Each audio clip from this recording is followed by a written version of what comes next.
Hello guys, welcome back to our channel. আজ ওনার demand pasta খাবেন। ব্যাস চলো তাহলে বানানো যাক। ফার্স্ট এই পাস্তাগুলিকে মিডিয়াম ফ্লেমে বয়েল করে নেব। দেন অ্যাড করে নেব সল্ট অ্যান্ড কিছুটা অয়েল। ননস্টিকের জন্য এটা খুবই প্রয়োজন। চলো চেক করা যাক বয়েলড হয়েছে কিনা।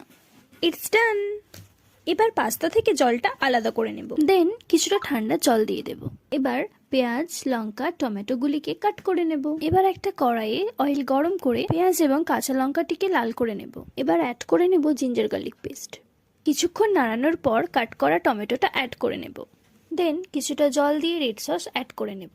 কজ ওনার রেড সস পাস্তাই পছন্দ, এবং সাথে ব্ল্যাক সল্ট। স্মেলটা খুবই সুন্দর। এবার বয়েলড পাস্তাগুলি দিয়ে দেব। এবার কিছুক্ষণ নাড়িয়ে নেব যতক্ষণ পর্যন্ত কালারটা এরকম হয়ে আসছে। Now it's ready. গার্নিশিং এর জন্য আমি এখানে শসা এবং কোরিয়েন্ডার ইউজ করেছি। দারুণ হয়েছে। আরো মজার কন্টেন্টের জন্য লাইক, শেয়ার এবং সাবস্ক্রাইব করুন। টাটা, দেখা হবে আবার নেক্সট ভিডিওতে।